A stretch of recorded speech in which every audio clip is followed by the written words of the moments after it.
Welcome to the Wiener Conference Call series. These one-hour, on-the-record phone calls feature leading experts from Harvard Kennedy School who answer your questions on public policy and current events. Wiener Conference Calls recognize Malcolm Wiener's role in proposing and supporting this series, as well as the Wiener Center for Social Policy at Harvard Kennedy School. Hi, everyone. Good day. I'm Mari Mejias in the Office of Alumni Relations and Resource Development at Harvard Kennedy School, and I'm so pleased to welcome you to this first Wiener Conference Call of the academic year. These calls are kindly sustained by Dr. Malcolm Wiener, who supports the Kennedy School in this and so many other ways. So today we are joined by Archon Fung, the Winthrop Laflin McCormack Professor of Citizenship and Self-Government at Harvard Kennedy School. His research explores policies, practices, and institutional designs that deepen the quality of democratic governance.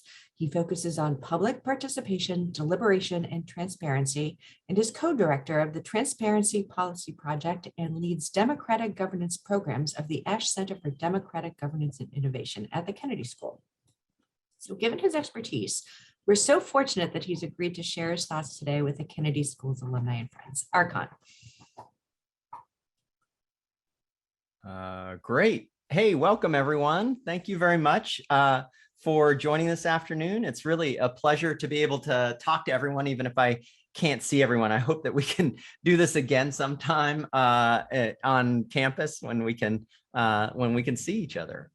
Okay, so I'm going to talk to you today about some of the what I regard as the most important features of the fragility of American democracy, what its consequences are, and then what we might do about it. If you are like me at the beginning of COVID, think all the way back, I guess, 15, 16 months now, I thought, well, maybe there's an opportunity here, and that what the effect of this horrible virus will be to bring Americans together, bring government together to face a common threat. Oftentimes you think about social threats like pandemics in that light, but obviously that's not what happened. Instead, we got a lot of social and political division around social distancing and other COVID control measures, even lots of disagreements about how bad the disease was and whether one should worry about it. And then, of course, in the aftermath of the 2020 election, the nation experienced an unprecedented questioning of the legitimacy of the election that reached a high point with the invasion of the Capitol by Stop the Steal protesters. So I'm going to talk again about three different features or three different dimensions of our democratic crisis. The first is fragility. The second is the consequences of that fragility. And the third is how we might make a stronger and more stable democracy. So first about fragility, I wonder, can people type in the chat? Betsy or Margaret, if you can, hopefully people can type into the chat.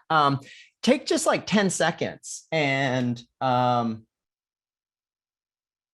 they can now. Okay, you can type in the chat now. Take about 10 seconds. And when I say the phrase fragility of democracy, type in a word or a phrase that captures for you what you think is causing fragility in democracy. So everybody type in, and I'll just so we can all read it, and I'll save this and use it in the next iteration of this presentation. Misinformation, fake news, lack of participation, power, division, terrorists, mistrust, free press, misinformation. Good. I'll just leave this open for like another 10 seconds here. That's great. Oh, it's inherent. Maybe it's inherently fragile. Okay, feuding political parties. Good. Partisan polarization systems. Socialism, intellectual laziness. All right. Good. So a lot of thoughts there, and certainly I'll touch on some of those, but not all of them.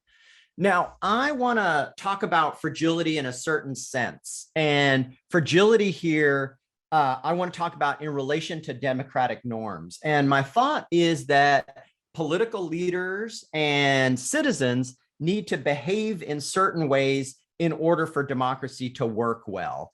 And one of the big reasons for the current fragility is that citizens and leaders are no longer behaving in the ways that a functioning democracy or a well-functioning democracy requires them to behave.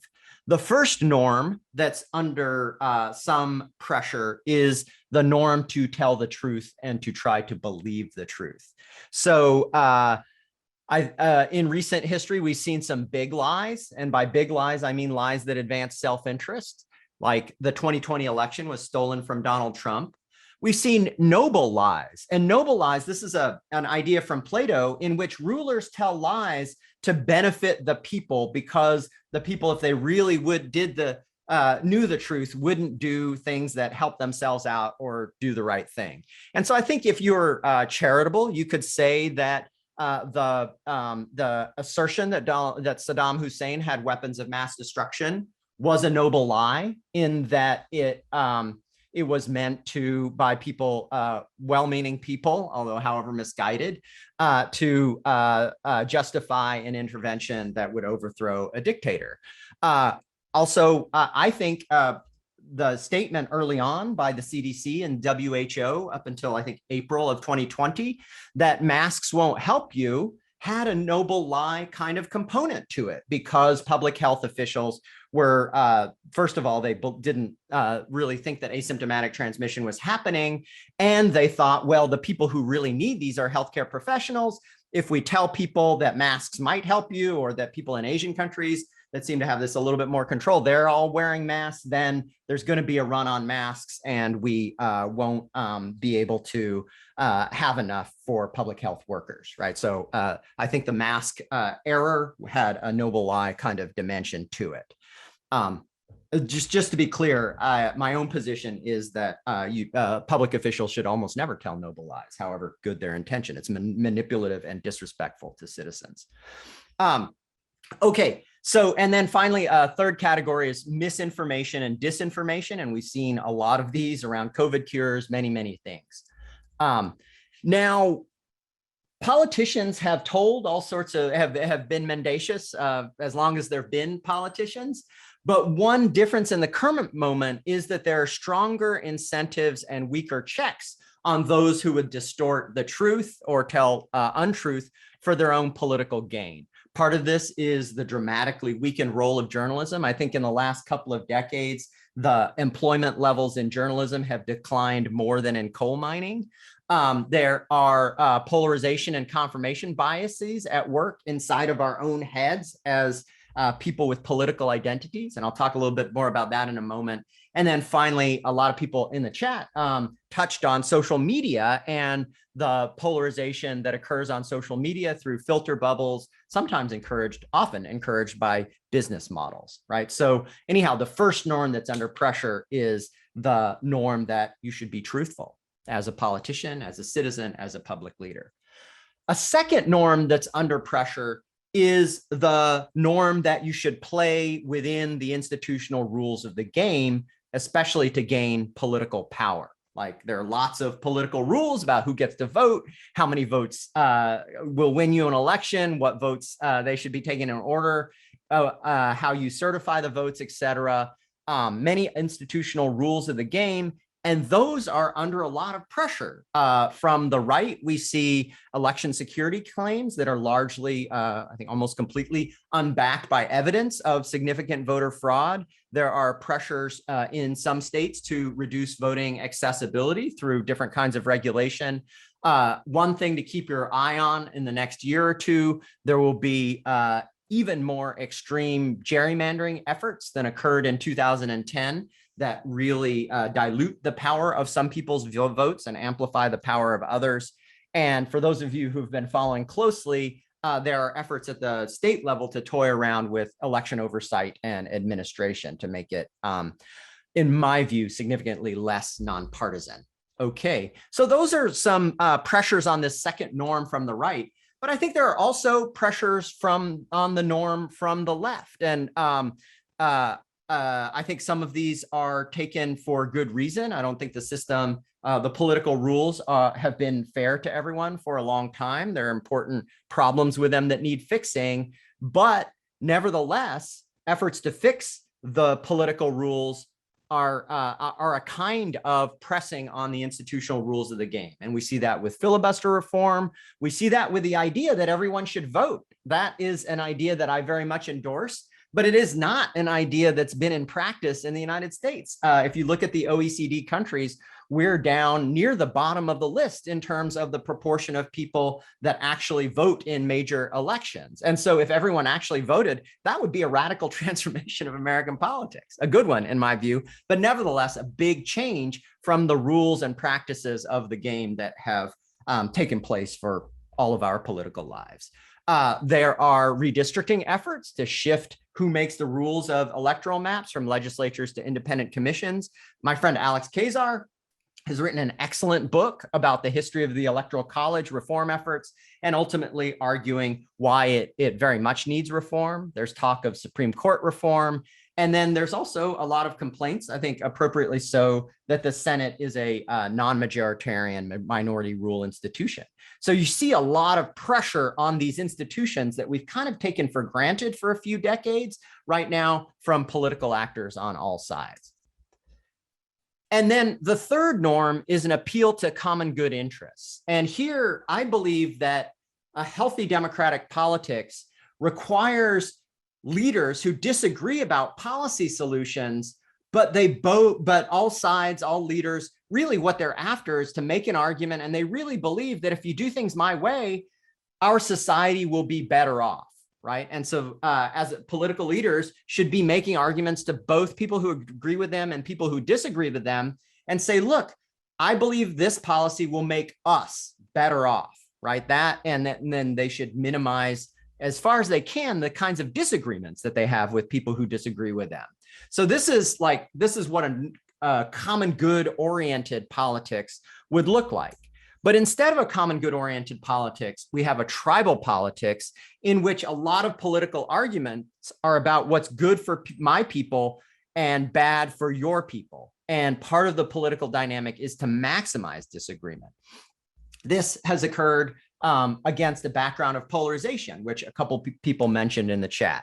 So in 1973 and 1975, I think about 80 or 90% of members of Congress were in the purple zone. That is, 80 or 90% of Congress was between the leftmost Republican and the rightmost Democrat, right? And here's what that distribution looks like in 1973. By 2017, 2019, by the 115th Congress, there are exactly 0 purple members of Congress. No one is between the rightmost Democrat and the leftmost Republican. This plays out not just at the leadership level, but also in society. This is a kind of an old poll from 2014. The numbers would be more extreme now, but I don't think Pew has asked the question again. 27% of Democrats at the time saw the Republican Party as a fundamental threat to the nation's well-being, and 36% of Republicans, conversely, saw the Democratic Party as a threat to the nation's well-being. And it's not just about politics, it's also about society. It used to be that people you date were looking for religion in common or common interests or whatever it was. But from a survey from a couple of years ago, 7 in 10 Democrats who are looking to get into a relationship said that they wouldn't date a Trump voter, and 5 in 10 Republicans said that they would not date a Clinton voter. Okay, so that's a little bit, there's like endless dimensions and data sets that we could draw on to substantiate polarization, but it is a problem. Okay, so consequences. I want to go quickly through what I think are 3 really important consequences of this democratic fragility. The first consequence is illegitimate politics. And this stems from fights over the rules of the game, that fragility. Like some people, some politicians, some citizens think we're playing soccer. Others think we're playing mixed martial arts. Like, to have a successful political contest, people have to agree on the rules of the game. And when they disagree, the disagreement can go very, very high and up to the level at which there's disagreement about who actually won the election and whether they deserve to rule. I think that the 2020 election made it pretty easy for me anyway, I wonder how easy it is for you to imagine a 2024 scenario that really approaches the end of American democracy. Imagine a scenario in which Republicans control both houses of Congress, with a critical mass of them adhering to the Stop the Steal narrative of 2020. The election is as close as it was in 2020 and 2016, with the Democratic candidate, according to most people, winning a large popular vote, but on my hypothetical, wins a narrow electoral college victory because the vote's really close in a few battleground states. And then you can imagine, this is the bad part, that the state legislatures in some of those states refuse to send electors for the winners, and or the Republican majority in Congress refuses to certify the electoral victory, right? Then you would have a failure of the presidential election in 2024. And I think what actually transpired in 2020 makes that scenario, which at least for me a few years ago was just not imaginable, very imaginable. Okay. Oh, wait, Betsy told me I'm not screen sharing. That's really bad. Okay, is that a little bit better? Okay, so the second consequence is the second consequence, which follows from the first, is that the peaceful transfer of power fails and political violence increases, right? So the miracle of democracy actually is that people who have really, really different views of society manage to change power, to give up power on one side and give it over to another, at least for the next few years, through a peaceful process that doesn't involve violence. And so that is the miracle of transferring power through ballots, not bullets. But when the political system is illegitimate, we might shift back to an arrangement in which there's much more political violence. And we've begun to see, not just in January 6th, but in different fits and spurts in many places across the country, a rise in political violence. Okay. Now, the third challenge, or the third consequence of this democratic fragility that I want to bring to your attention, is that a society and a polity that is so democratically fragile, back on its heels, up against the ropes, cannot solve the existential social challenges that face it. What we like about any system of government, whether it's an authoritarian government or whether it's a democratic government, it's one of the reasons it's one of the reasons, ways in which we rate governments is how well they manage to help society solve the big problems that society faces. We've already seen a lot of challenges in addressing pandemic and public health because of political fragility. I think we will see security challenges going forward, as with the rise of China and the continuing threat of Russia. We will see continuing existential challenges from racial and economic inequality. And then finally, perhaps the largest of these is, or I don't know about the largest, but a very, very large one is the existential threat posed by climate change. And this is just four of them. I'm sure you guys on the call could name many, many more that you regard as existential challenges.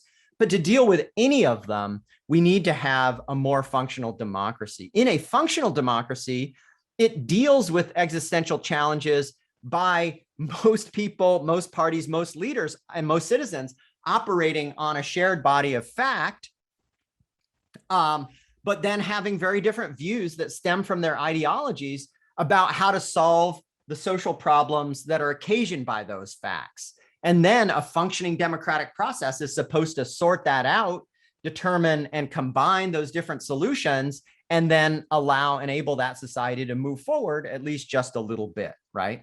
That's how it's supposed to work, but that is not happening for us, right? Okay.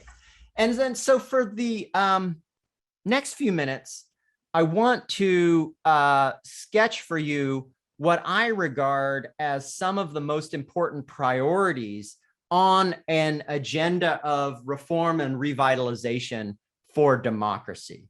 And I want to say that you should think of this as an agenda and not solutions, because these are huge problems. And I guess I think that what we need, it's a little bit premature to be pulling blueprints and solutions out of a hat. And what we need is some kind of broader agreement on what the problems are that we should be working on in order to create a more healthy and constructive democracy. So the first question is, do we look backward or do we look forward for guidelines about how to strengthen American democracy? I think a lot of people, most of the history of the Kennedy School is that we've been comfortable and happy. Our happy zone is in a politics between George W. Bush and Hillary Clinton, right? We're really, really good in that space. And I think a lot of us would like to be backward looking and say, okay, well, can't we just have that again? Can't we just restore? I think some of the support for President Biden had a kind of restorationist mindset behind it, right? That was kind of the unity agenda, I think, right? And the decency agenda, right? So that's one way you might go. Another way is to go forward looking and say, look, restoration is either going to be not possible, not feasible, or some people think even not desirable, given the flaws of that George W. Bush to Hillary Clinton kind of era, right? And if you think that, then you think, well, it really needs reimagination and reinvention, the democracy agenda.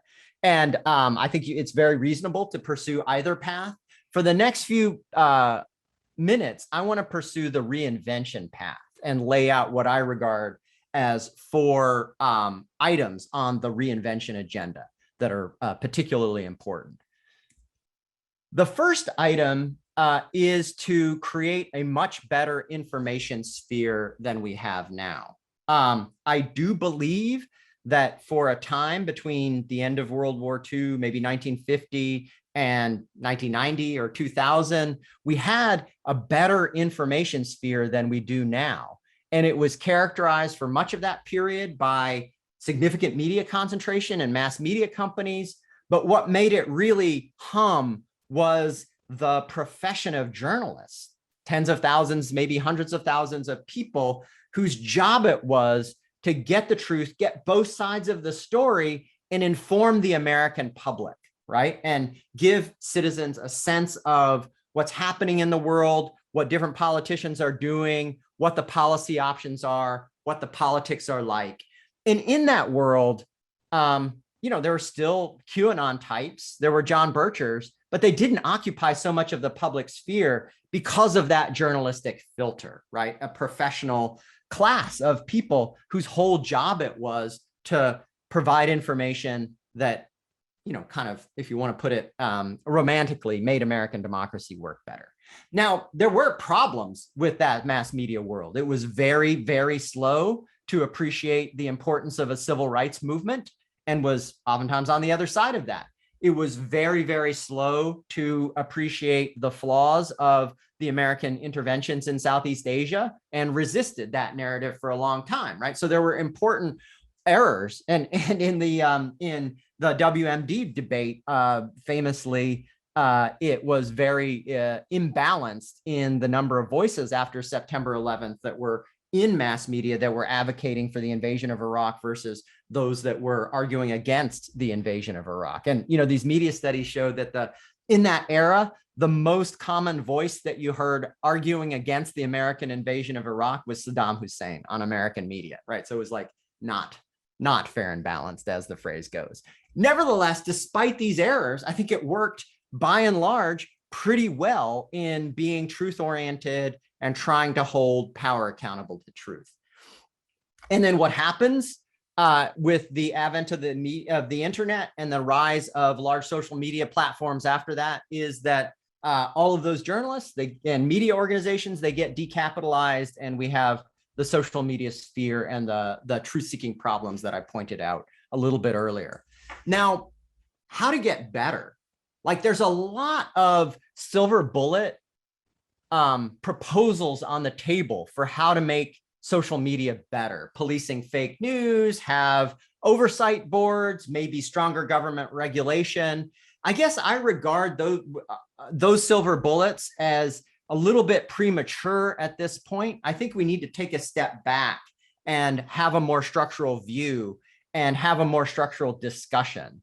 And let me just give you an analogy for how that happened at a different point in our history. So at the end of World War II, that was the last big time in which, before the internet, in which technology had really, really radically transformed the information sphere with the rise of mass media, radio, film, a little bit later, television. And at the end of World War II, people in the Allied states, in Western Europe and the United States, many of them thought that mass media was terrible for democracy because it had been the handmaiden of fascism, that it had allowed Hitler, Mussolini, Hirohito, who are very adept at using mass media, to overturn, in the German case, the democracy, but to rise to power. And then so they had a bunch of conversations about, okay, what are we going to do about this? Is there a way to make mass media good for democracy rather than bad for it? The owner of Time Life magazine, Henry Luce, convened this group called the Hutchins Commission, which issued a very important set of recommendations that ended up transforming, creating corporate social responsibility in mass media. And the corporate social responsibility that the Hutchins Commission urged on Time magazine and the broadcasters was that they said, your job is to inform citizens so that they are democratically capable. And doing that will cost you money, no doubt about it. You will have to pay journalists enough so that it's a profession and people can kind of do that for a career. And their job is to make the day's events understandable, it's to be objective, and it's to hold power accountable to truth, right? That's their job. And then your job is to allow them to do their job. Sure, you can make some money by selling advertising, and we expect you to do that, but democracy is more important. And one of the norms is, look, if a journalist writes an expose on your biggest advertiser, you're going to be tempted to quash that. And sometimes they did, but everybody understood that it was wrong to quash that because that would be a violation of the central responsibility to inform citizens, right? We need an analogous conversation at this stage involving publics and advocates, regulators for sure, and very importantly, the social media companies, in which there's a very, very serious discussion about what is your responsibility to democracy and what are you going to do to your business operations and the way that you construct public discourse in order to fulfill those responsibilities.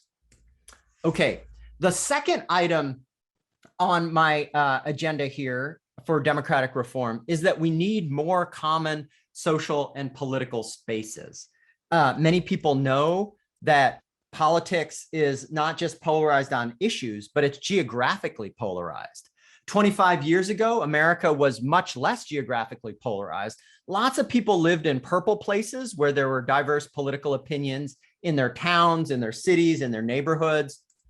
But by the mid-2010s, America is very spatially polarized. Few of us live in places where that are evenly split. Most places that we live at the state level, but especially at the city and neighborhood level, are intense pockets of deep red and deep blue, but not so much light red or light blue, very little purple. Okay, so that's spatial polarization. It's really hard to change because like people feel really strongly about where they live. But we also have institutional polarization. So we think of American institutions, take some of them, the university, the military, the press, the religion, as being institutions for all Americans, for society. But one really unfortunate feature of the current polarization is that the institutions themselves have a political tilt and participate in the polarization. Universities tilt strongly left, as does the mainstream press, right? So if the Crimson almost every year looks through election contribution records of the faculty, and kind of 90-95% to Democrats these days, right? And then and other institutions tilt right. The military and veterans community, I think in the 2016 election, went 2-1 for Trump over Clinton. I don't know what they did in this election, but I suspect it was also very strong. And religion, by and large, although obviously not completely, American religion, especially evangelical religion, tilts right. So the institutions themselves have polarized. And so it's becoming a very, very divided and segmented society. A third item on the agenda that I want to propose is to move beyond two parties. Most of the politics that I grew up, perhaps that you grew up, was a two-party politics in which there was a Republican Party and the Democratic Party, and they weren't all that far apart. But in the 2020s, politics has changed fundamentally. Like, these were kind of the groups that dominated all of American politics for that long 50-year period that I sketched before: establishment Democrats and never Trump Republicans. But right now, they're closer to each other than many of the other political formations in the United States. I'm just calling them establishment for short, right? But then you have the rise of other political factions that have a lot of popular support. The Trump right and the post-Trump right on one hand, and if you like, the democratic socialism of Bernie Sanders on the other. And then you can kind of name the inheritors of those traditions, who the leaders are now and who the inheritors might be in the next phase, right? I am for moving beyond the two-party system, because I think in our current highly polarized environment, the two parties, instead of creating political incentives to find common ground and make common good appeals, just move further and further apart into a tribal politics. I would like to see political institutions which can encompass all of these different dimensions. And if you had that, you would get, I think, different political deals. Here is earlier, I guess a couple of years ago, Josh Hawley and Bernie Sanders on the floor of the Senate, both supporting a $1,200 COVID relief bill, right?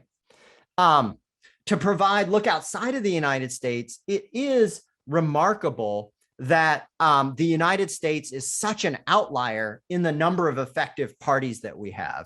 We're up with Hungary in being among the only democracies with two parties. Everybody else has more. I think there was an argument, a decade or two, that the two-party system was more stable, could get more done, was more healthy than a bunch of European parties or a bunch of parliamentary systems which are bickering with each other and which can't form governments. But I think in the current context, there are strong, the arguments for moving beyond two parties have become much, much stronger. And here are some ways within the US context, well short of moving to parliamentary system, that we could move beyond a two-party system. And this is being tried. A lot of these are being tried at the state level. Okay, last item on the agenda is political equality and responsiveness.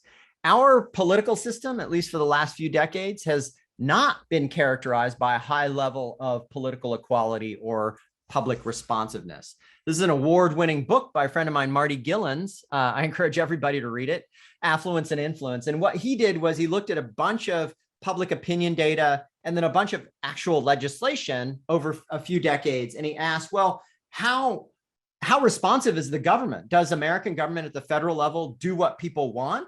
And what he found was kind of shocking. He found that our democracy on many issues has not been responsive to the majority of Americans, people at the middle of the income distribution, but that it has been very responsive to people at the top 10% of the income distribution. So on Marty's analysis, kind of what we've had in this 1976 to 2016 era, that many of us think of as a golden age for American democracy, is really American democracy for the top 10% of the income distribution, right? And I think that moving forward, this fact of what's happened over the last few decades is an important cause of the democratic fragility that we face today, right? So there are a lot of reasons for this and a lot of ways to begin to create more political equality and responsiveness that we can talk about. I just want to talk about just one here, and that is to make sure that everyone gets some group representation. Like, we all have interest groups. Business people have a Chamber of Commerce. I have the Association of American University Professors. Worker at a GM factory has the United Auto Workers, right? And I believe that group layer is just really, really important to making government hear what people's interests are well beyond the ballot box, right? And so here I'm showing you data from a study that was done by Kay Slosman, Henry Brady, and Sid Verba a few years ago. And what they did is they said, okay, well, here's what the American population looks like. 8.5% of us are executives, 13% of us are professionals, 22% blue collar workers, 35% not in the workforce, right? And then they said, okay, well, let's get out the directory of all of the associations and lobbies inside the Beltway in Washington, D.C., and have a look at who gets represented in the group system, right? And what they found is remarkable, is that 70% of the groups that they found represent the interests of executives, and 23% represent the interests of professionals. So that means that 78% of the people, everybody from white collar worker down to not in the workforce, according to Kay and Henry and Sid's book, get 6% of the groups in Washington, right? And so given that inequality of voice through the group structure, it's very easy to understand how Marty's got the findings that he did, that public policy in Washington is quite responsive to people at the upper end of the income distribution, but not at all responsive to people at the bottom. Now, there are, of course, inequalities in voting, et cetera, that I could show you, but this is, by my lights, the most extreme and in some ways enlightening dimension of political inequality in American politics. Okay, so I want to wrap it up here and just, in sum, what I've suggested in the last few minutes of these remarks is that if we want to make American democracy better, we should focus on at least these 4 items. And you may have other items which we should talk about in the Q&A, but just like for a moment, limit it to these 4. And then I'm going to ask you to select in a poll question of these 4, the good information sphere, the common social and political spaces, creating more than 2 parties, or moving beyond a 2-party system, and then creating greater political equality and responsiveness. Which do you think are the most important for the success of American democracy? Okay. Whoa. So let me put up my poll here, and you can pick up to 2 of them. So you don't have to have just one. Pick a couple, and then hopefully everybody can see the poll up on. Yep, some people are answering, and I'll just leave it open for a couple minutes here, just so we get a sense of the room. I have not ranked them, by the way. I think they're all quite important, but I'm interested in how you would rank them. Okay, a lot of people have answered. I'm just going to leave it open for about 15 more seconds, so get your answers in. Great. All right. Here we go. And I'm going to share the results. Hopefully everybody can see that. So a lot of people picked information sphere. So the fake news, the misinformation, the mendacity is really, really important to folks. Number 2 was creating greater political equality and responsiveness. And then number 3 was the common socio-political spaces, so that we can at least get to know and engage with one another. And then beyond 2 political parties. All right. And Elsa says, I think there's a time factor in that. I think you mean the ordering probably matters, right? Or I don't know. Anyway, you can say what you meant in the Q&A, because those are the end of my remarks. And thank you very much for your attention. And I look forward to the discussion and hearing what you think. Great. Yeah. So now we'll open it up for your questions. To ask a question, please use the virtual hand raising feature of Zoom. And in true Kennedy School fashion, keep your question brief and end it with a question mark. We will notify you via Zoom's chat feature when it's your turn to speak. You may experience a short lag time, so make sure to unmute yourself. And if you could also just let us know your name and your Kennedy School affiliation. So I'm going to start things off with a question that was submitted earlier by Doug Ogden, MPA 1995. And that question is, speech that amounts to crying fire in a crowded theater is burning down our democracy. How do we rein it in? Yeah, that's a great question. A lot of people are for measures that would police misinformation and hate speech much more strongly. I'm more traditional First Amendment person, and I would favor a lot of structuring moves that fall short of just takedowns. So for instance, like, how do you determine what is true? So I don't know what you guys did, but I bought my masks in Amazon in, I think, December 2019, January 2020.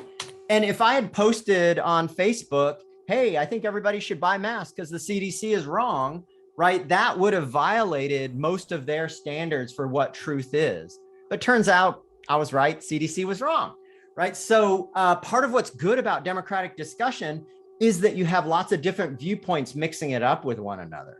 And now, I mean, your point is well taken. There's a lot, that mix up is resulting in a lot of really, really bad outcomes.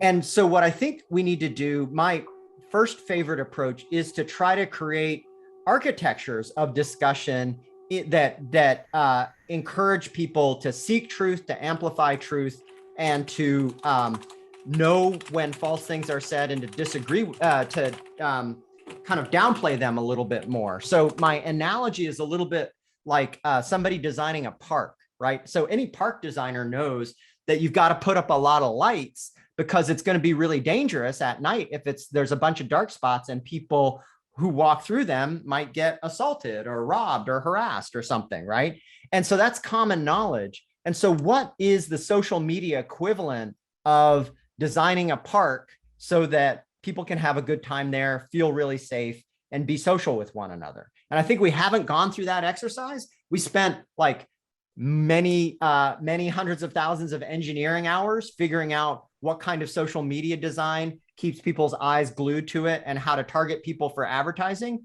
We spent much, much less engineering, design, energy, figuring out how to design the social media space so that truth rises up to the top and people have a good conversation. And I think we should do that before kind of resorting to, I know you shouted fire in a crowded theater, I'm going to take you down. Great. Monty, you're up. You could please unmute yourself and ask your question.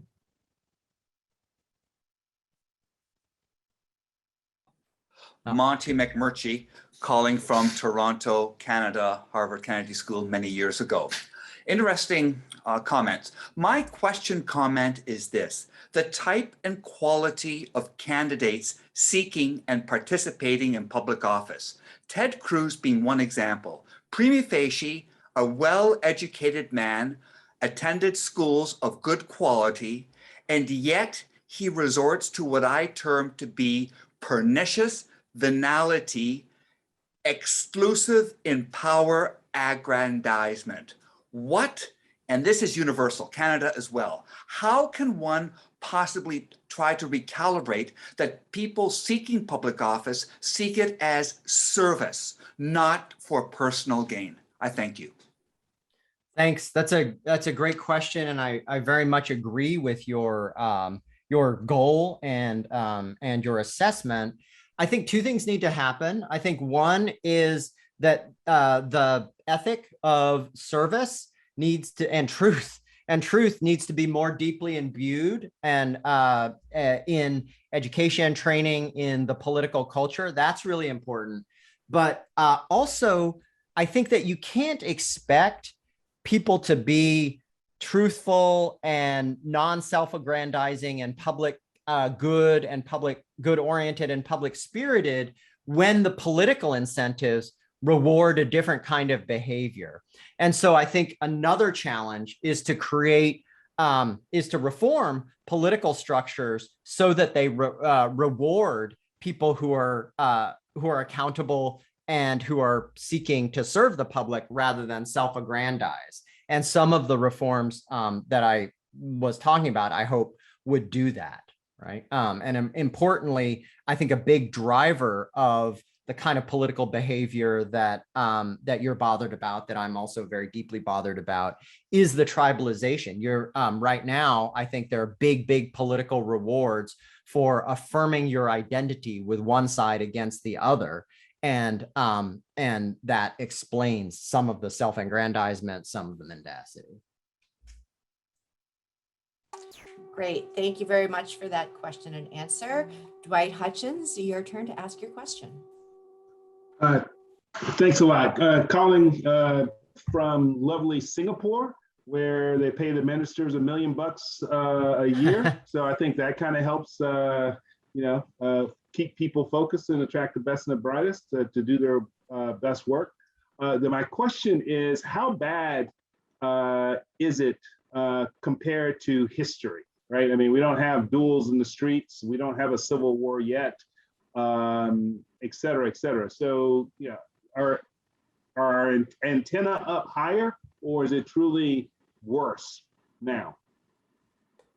Well, there have been some pretty bad moments in history. So I think you should talk to Alex and other historians on our faculty who are very attuned to this. I think it's worse than say that we had a period of pretty narrow, stable politics that had a lot of problems to it, many problems, but it was kind of stable, predictable from 1976 to 2010, right? And roughly speaking. Before that, I think there was a huge amount of turbulence at different periods. One period of turbulence was the civil rights era. Well, before that, a civil war. I think somebody should do this. I haven't seen this study. If you just look at the political violence that's occurring, my guess is it's probably lower than the civil rights era. A lot of people got hurt, right? They're lower than the civil rights era, but higher than that period that I'm talking about from 1976 to 2010s.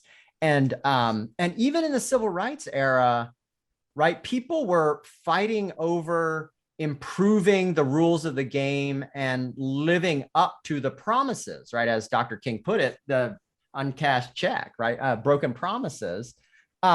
Whereas at this point, it feels to me like people are arguing over the fundamental structure and what the rules of the game are. Even, this was obviously an issue during the civil rights movement, but after the civil rights movement, we had a hiatus in which the fights really weren't about who should get to vote and who shouldn't. Whereas now we're having that fight. Thanks very much for that question and answer. Jen Posner, you are up. Please let us know your HKS affiliation and ask your question. Yeah, hi, this is Jen Posner. I'm in Connecticut. I think it was 92 when I got my MPP. So I'm really interested in the movement beyond two parties. And I feel like I have a little failure of imagination going on with this. Like, I can imagine what it would be like to have, more healthy parties and coalitions. That's easy looking at other countries, but getting from A to B in this country, imagining us ever being like that, I really have trouble with the nitty gritty of it. I get how ranked choice voting gets, candidates to work together and that kind of stuff. But I didn't get down most of that slide. I got down the first three things, but can you envision that? I can. And, this goes to the history question. I guess it is kind of far. If you look back to the early part of the 20th century and the last part of the 19th century, lots of states, there were way more than two parties, right? In lots and lots of places. And the two bigger parties found that quite uncomfortable. And they passed a lot of laws and regulations to make it very difficult for third parties to compete. So I can imagine. And so what you do is to begin to unwind some of those laws and regulations and create some new ones, right? So an important regulation, an important proposal, and New York City, I think, still has this, right? New York has the Working Families Party, which is neither Democratic nor Republican, although leans quite progressive. And one thing that makes the Working Families Party possible, and it kind of gets into the weeds here, so I apologize, is called fusion, right? So in states that allow fusion, I think New York might be the only one now. What happens is you can have a party that fuses with another party. So Jen, you could be, so say I'm a Green Party activist, and Jen, you're running your capitally Democratic Party favorite, and you're supported by the Democratic Party in Connecticut, and Connecticut has fusion. As a Green Party person, I could say, okay, Jen, I would like you to also be a Green Party person. And so you would be both the ballot would say Jen Posner, Democrat and Green Party, and then it would have the Republican candidate. And then I would vote for either Jen Posner, the Democrat, Jen Posner, the Green Party person, or the Republican. And then the number of votes you get would be your Green Party votes plus your Democratic Party votes.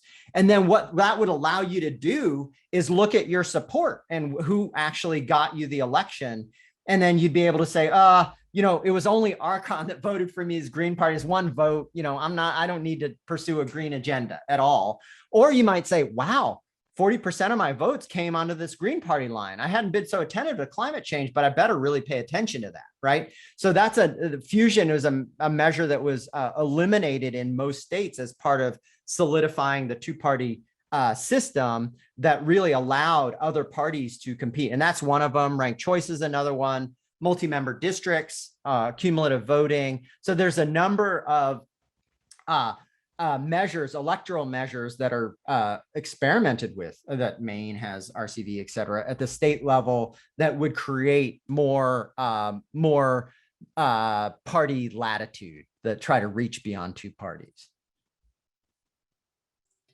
Great, thanks very much. Nancy, it's your turn. Yes, hi, my name is Nancy Maney, and I'm from Albany, New York, and I graduated from the Kennedy School in 1989 with a master's in public administration. I would just like to comment that I think education is also an issue here. I think that there's a lot of people in this country that really don't understand what it means to live in a democracy. That people think that it's about civil liberties, when really sometimes it's more about the common good. And I think that this is relatively easy to fix because I think it's hard to create a third party, but I think it's relatively easy to educate people in the United States about what it means to be in a democracy, about our Constitution. I think a lot of people don't really understand the Constitution. They don't understand how it originated, what it says. And so I just think that that's something that we should focus on as well. What do you think? I completely agree with you. My colleague Catherine Sickink is doing. She's a scholar of human rights, among other things, and her more recent work, she's exploring rights and responsibilities. So she really wants to advance this idea that yes, rights obviously hugely important, but also are responsibilities, and they've been more neglected, right? And then I see somebody, Elsa, put in the chat, Judge O'Connor, Sandra Day O'Connor, civics movement, absolutely right. I agree, and there's a lot of work at the on service learning and civics education. Mayra Levinson over at the Ed School, my friend Peter Levine over at Tufts, who are trying to, and Danielle Allen at Harvard University, are trying to create a curriculum that really educates at the K through 12 level students about being citizens in a democracy. And some of that is service learning. It's like, okay, well, say there was whatever, a stoplight that was dangerous in your neighborhood. How would you begin to go about addressing that? And that's a practical journey that takes people through local democracy. And then finally, this probably a lot of people would disagree with this, but I'm fascinated with the idea. My friend Miles Rappaport and E.J. Dion, through a collaboration between Brookings and the Ash Center, are exploring trying to get more conversation about universal civic duty voting in the United States. So what if the United States was like Australia or Brazil, in that there were a legal requirement to vote, and then you'd get, whatever, a speeding ticket if you didn't vote, some sort of minor citation. And so that would kind of make good on our civic responsibility and duty to participate in politics. Great. We do have a question that came in on the chat from Scott Black, who's a member of the Kennedy School's Dean's Council. And that question is, how do we get enablers from Congress to uphold their constitutional oath rather than propound false narratives and undermine democracy? I wish I knew the answer to that. I think, I mean, for me, it goes back to elections. You have to create an electoral structure or movements in which people pay a cost for doing that. And part of that might be altering the primary structure. I think, unfortunately, Scott, I think we're in a lot of states, we're going the other way because the result of gerrymandering and primaries that select for more intense political positions will create incentives for enablers to further enable. So I think we have to figure out how to open up those political processes so that there's a real political cost for doing that. Thank you. And we have time for one last question. That's from Ty Farrell. You're up. Thanks so much for this, Professor Fung. Really interesting. My name is Ty Farrell, Kennedy School mid-career 2001, calling from Washington State. And it just seems like the issue of political equality is really kind of a chicken and egg question in terms of economic inequality. I'm wondering if you can speak a little bit about that, and also just this kind of broader mental model that we all carry around, I think very deeply embedded, that we're kind of operating in this scarcity and competition model as a society, and how those two things interrelate maybe. Yeah, good. So I take by chicken and egg, you mean that people with more resources are able to capture and manipulate, exercise more voice in the political system so that the economic inequality feeds into and generates political inequality that gets you public policies that reinforce economic inequality. Is that the chicken and egg? Yeah, in a idea systems model that would be called success to the successful. It's actually a systems archetype. Yeah, right. So I think that that has been true in American politics over the last few decades, in large part because of the huge flows of money into the political system through campaign finance rules, which are very liberal in the sense of allowing a lot of money in politics in the United States, right? I think that Bernie Sanders' main contribution in his presidential run was not in the policy space, but in the business model space, right? So he figured out how to finance a whole political campaign without any billionaires, right? So I think there are innovations out there in campaign finance. Real regulation would help a lot, right?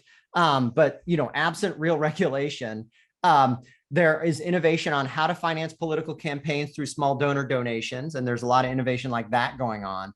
And there are certainly at the presidential level, we see this, but also at other levels, ways of conducting campaigning and organizing that get together political constituencies, even in the face of lower resources. So, the remarkable thing, let's just talk about the presidential level, from Barack Obama to Donald Trump, and then, I don't know, Biden's more of a wash, but let's just take those two. And then the rise of other insurgents like Bernie Sanders as a real contender, right? All of those insurgent candidates were the ones not preferred by the party machines and the ones who had less resources, right? So I don't think that the feedback loop that you point to is very, very real, for sure, but it's not an iron law. And increasingly in this moment of topsy-turvy politics, which exhibits a lot of fragility, also brings with it some openness to breaking the inequality dynamic. Let me leave you on the last, the zero-sum politics. I'm shifting away from economics toward race and economics now, but let me leave you with a reading recommendation, which is Heather McGhee's book, The Sum of Us, which I think is, for American politics, to my mind, in the last few years, the best book that talks about race and politics at the same time. And your comment made me think of her book, because her book is built around this metaphor. And the cover of the book is a painting, kind of abstract, of a swimming pool with a black girl climbing the ladder out of the pool and a white boy jumping into the pool. And why is there a picture of the pool on her book? The metaphor is that in the New Deal and a couple decades after the New Deal, all across America, in many, many communities, people built, largely out of works projects and other efforts, beautiful community pools, right? That were like centers of activities for these communities. They were beautiful public works. And then the civil rights movement and desegregation came along. And through a series of court decisions, communities in the South were ordered to desegregate public accommodations, and in particular, swimming pools, right? So they were all white in parts of the country. And then the courts come along and say, no, you have to let everybody swim in these pools. You have to integrate them. And in many communities, rather than integrate them, it's hard to believe, they filled them up with concrete because their preference was not to have anybody swim in the pools rather than for the pools to be shared by white kids and black kids, right? And so her book says, well, one of the prisons of American politics, especially when we think about the racial dimension, is it's a zero-sum mentality. And it's like affirmative action or college admissions, this person gets the job or the position, but this person doesn't. And even public assistance, right, we're locked into the zero-sum mentality. And she says that she points out, has a lot of ideas about how to get out of it that would be beneficial to everyone, right? And in particular, it's obvious that the black girl and the white boy would have far preferred to be able to swim in that pool. There's plenty of water. It's not like there's a constraint, right? But that was not allowed to happen. That couldn't happen because of the zero-sum mentality that we're in. And so thank you for that question. And I do encourage you to look at the book because I think it's really good. Great. Well, thank you very much for all the questions and everyone who called in. Special thank you to Professor Archon Fung for this Wiener Conference Call. I would like to invite you to save the date of October 14th for the next call with Professor Julia Minson, who will discuss the psychology of disagreement. Thank you very much. Thank you, everyone.